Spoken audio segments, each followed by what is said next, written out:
Hi, my name is Shannon Power and I'm going to teach you about lead, where to find it, what kind of soil is there, and how to get rid of it. Before we can figure out how to get rid of lead in soil, we have to know about the main type of these toxins, and that's heavy metals. Heavy metals are substances that are naturally found in the earth, and they just stay there most often. Sometimes they can come to the surface due to human activity like mining, which allows them to accumulate more in soil and waterways. There are some examples of heavy metals below. Lead is like any other heavy metal, and it's found in the Earth's crust. It's removed through mining, just like these gentlemen off to the side, and it is mined all over the world. Oftentimes, lead isn't found in its pure substance. It's found in a compound like lead acetate, lead chloride, and so many more.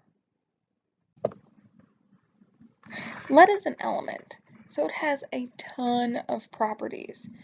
Things including the color and state of matter, which is this bluish gray metal as a solid state, down to its density, which is 11.34 grams per centimeter cubed. That's pretty dense. The melting point of lead is 327.2 degrees Celsius, which is actually pretty low, which is why it is utilized in so many different things. Now, if you put a chunk of lead in water, it wouldn't be soluble. It would stay lead. But if you add it to either nitric or sulfuric acid, it becomes soluble. It's actually soluble under any sort of conditions which get a pH below 5.4. It's a non-volatile substance, so all in all, it's pretty solid. So as I said, lead isn't often found in its pure form. It's often found as a compound. And once those compounds exist, the properties of it changes as well.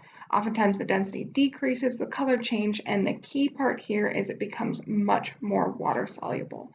Because it's water soluble, that means it breaks down easily and is transferred into the soil and water systems rather than just staying in its solid form. So there are three places lead could end up. It could end up in the soil, the water, or the atmosphere. This is the soil. Lead is very persistent in soil, which means it binds tightly to those soil particles. It does not want to move. It binds to the clay, silt, and organic matter through the electrostatic and chemical processes. It binds most tightly to the organic matter. This means that leaching of the lead into the water sources doesn't occur because that bond is so tight. Lead can enter the water, but it doesn't like to do it very much. One way that lead enters the water is through erosion of lead-containing soil, meaning if the soil originally had lead in it and it eroded into the water, then we could have the transfer of lead into that water source. It can also go into a water source if there is water runoff through the soil, but again, lead likes to bind so tightly with those soil particles that it doesn't really want to move. Once lead does get into the water, if it gets into the water, it stays undissolved, so it stays in its solid form, but very, very small particles. Lastly, lead can enter the atmosphere, but it doesn't stay there for very long. So one way that lead can enter the atmosphere is through emissions from factories where they're using lead, or through transportation where they are burning fuels that contain lead. These particles can be large or small depending on what it's doing, but if a larger particle goes into the atmosphere, it's going to settle out very quickly and stays very close to the source, so in which case it'll go back into the soil. Smaller particles tend to travel a little bit farther, but again, they're still going to settle out into the ground or water systems. Bioavailability is a measurement of how much of the compound can get into the environment, and the amount of lead that gets into the biotic environment relies completely on the conditions of the environment. So lead is more bioavailable when there's a high pH, because that allows the lead to become more soluble.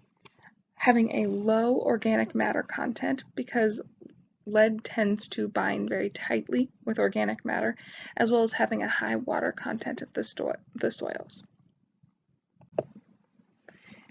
If lead does become bioavailable, you might be asking yourself, what's going to happen to that lead?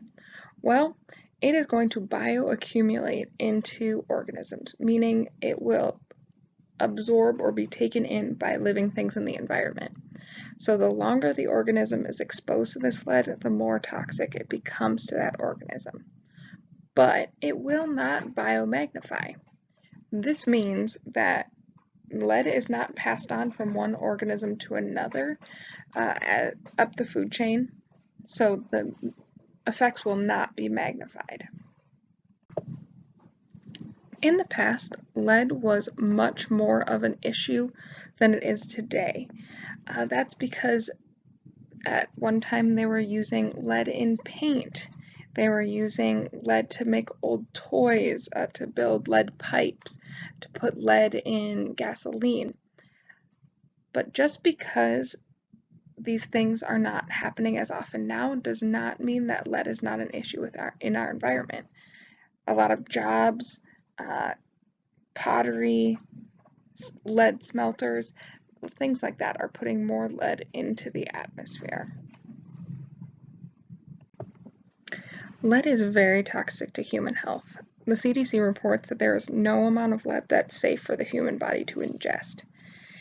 If a human does ingest a high enough concentration of lead, there can be very adverse effects. These would be things like colic or constipation, abdominal pain, vomiting, low IQ, low attention spans, behavior changes to the negative. If a woman is pregnant and comes in contact with this lead, it can lead to preterm delivery, low birth rate, impaired mental development of the fetus, and these are even more compounded if the woman has a low amount of calcium in her pregnancy diet, because lead is stored in bones. And so if there is not calcium to keep the bones strong, that means the lead is much easier to leach out of the bones. The place where we are trying to remediate the soil is the Southeast Missouri Lead Mining District. This is an area of Missouri that is one of the biggest lead mining areas of the world. At one point, it was the largest lead mining area of the world. So it is full of lead that has run off from mines, as well as that has gotten into the environment through the refining process. And the last recap is that of the soil. The soil in this part of the world is the Altasol soil. This soil is soil that goes through a fairly intense amount of weathering, as you can see in its location on the US map. It is composed of a lot of clay and just a little bit of humus, so the non-living organic material. It is an udic moisture regime, which means it's in the humid or subhumid climate, and in this case it happens to be humid because it is the Midwest, and the soil is slightly acidic. When thinking about can remediation happen in this soil, things to think about are the fact that hyperaccumulators are able to grow there, which is a plant that can take out a toxin, in this case a heavy metal. In Altisols, there is a lack of water filtration, so that means that the lead in this case is stuck inside the soil, so it makes it very targetable. Downside of this is it can take a long time to work because it is that clay when the lead binds very tightly to it, so it does become a little bit tricky to get it out. So when these scientists sit down to think of ways to remediate this soil and to return it back to its original glory, they have some things to think about. Some of the options that they could do would be an extraction process, which is an ex situ process where they remove the soil and send it through a machine where it is washed with a chelate solution. A struggle here is the solution has to be tailored to the specific site, and any sort of waste must be treated before it can be fully disposed of again. Because there is so much lead in the soil, this is a very challenging process. Another thing that they could do is an in situ process where they insert large electrodes into the soil and send an electric charge through. This causes the soil to get very hot and melt the lead, which allows the lead to be collected through a negative pressure system, so it's basically sucked out of the ground. But again, a limitation is it requires very high temperatures to melt the lead, and it takes a very long time to heat up and then cool down the lead and ground to be safe. Neither of these are going to be very ideal for the situation. The most ideal way to remediate the soil here in southeast Missouri is to do bioremediation. The first step in this process is you would need to hope for or somehow create acidic soil. Luckily for us, it is a slightly acidic soil. The second step would be to do some final remediation using hyperaccumulator plants. Lead is very able to be taken up by hyperaccumulators, so that's ideal. And then the step 3 to get it out of this area is to get rid of the plant. So to pick it out of the soil and remove it totally. So what are we going to use to get rid of this lead? Well, we're going to use common ragweed. This is a non-hydrophyte weed, which means it grows on land, not in wetlands. It's an invasive species that is found all over Missouri, as well as pretty much all over the country, as well as into other countries. And it is a huge lead hyperaccumulator. Well, where are we going to find this ragweed? Its typical environment is very broad. Generally, it blooms from June to October in North America, so that's when you'll see it. It grows in non-wetland areas, but it grows in all types of sun levels, so sunny, partly shaded, shaded, as well as all soil types, so very much clay soil, maybe loamy soil or sandy soil. It grows in all different types of soil. And it grows in soil that has a low fertility, meaning not really high quality soil, so not a lot of nutrients, maybe not a lot of topsoil, things like that.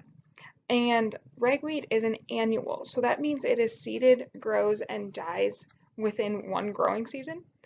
But one thing about ragweed is that if a seed remains ungrown, so it doesn't plant and sprout, it can last throughout the winter because it's full of oils that allows it to not be destroyed when it freezes. So will ragweed work? I think so. It is a lead hypoaccumulator, so it takes the lead from the soil and pulls it into the plant. And when it gets into the plant, it accumulates into the leaves. You might be thinking that's maybe a problem because things might eat these weeds, but they don't. This is a very low level animal food source, so generally these aren't being eaten.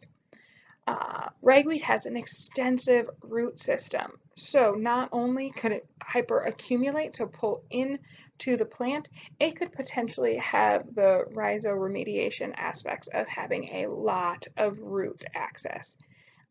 Also, this is a very intense plant where it can grow in just about any conditions, any amount of soil, any light. It grows in warm temperatures, and there's warm temperatures generally into early summer through mid-fall.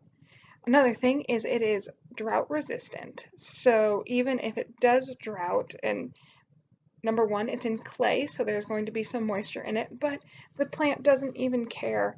And it can grow in low fertility, so it doesn't have to have any particular nutrients in it to stay alive. It just is there. But some issues with ragweed and using it as a remediation source is the first idea is that it's an invasive species.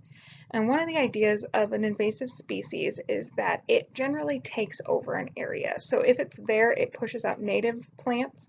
It takes nutrients from native plants. And it's also a major allergen. So if there is allergies had by people who have, say, seasonal allergies, this is a big one. So by incorporating ragweed, it might take over the plants that are already there. But remember that if it's going to end up growing, the soil is going to have low fertility anyway, so there's probably not high quality plants, as well as a major allergen. But again, something to consider is that every year it dies. So although it's an allergen, it doesn't mean it needs to come back the next year. So if one year we have really bad allergies, it doesn't mean the following year is going to have that same amount of pollen in the air. So is this a good choice? I think, yeah, it is. The fact that ragweed can grow anywhere and in any condition is a benefit to it. The fact that it has a huge root system means it's going to come into contact with a lot of lead. The fact that it accumulates into the leaves but is not a food source for animal means that it can be cut down and disposed of by getting it out of the earth and not backing into an animal. Is it okay that it's an invasive species? Yes, because it only grows in places where the soil is not ideal anyway, so the plants that would be growing in those areas would not be high quality plants. Yes, it's a bummer that this is a major allergen, but the fact that it can be used for one season, remediate the soil, and not have to be planted again means we are taking out toxins that are highly negative to animals, to humans, to children, is really, really a benefit for this type of remediation. When looking through all the statistics, this is going to work. The people that live in this southeast mining district are around a lot of lead, and lead is a highly, highly toxic heavy metal. So the soil, the Altasoil soil that's there is slightly acidic and made of a lot of clay. So although the lead will bind very tightly, it is also able to move a lot. By having ragweed grow there, which already grows anyway, intentionally putting it there will pull that lead right out of the soil. The ragweed is not a food source, so it's fine to be around other animals. Annoying for those who have allergies, but the toxins that can come from lead are way worse than a couple of sneezy nose and runny eyes. The fact that it doesn't have to grow every year and can get pulled out means that lead is getting out of the soil. It's better for the people, it's better for the environment, and it's not putting any other toxins into the ground using what is already there.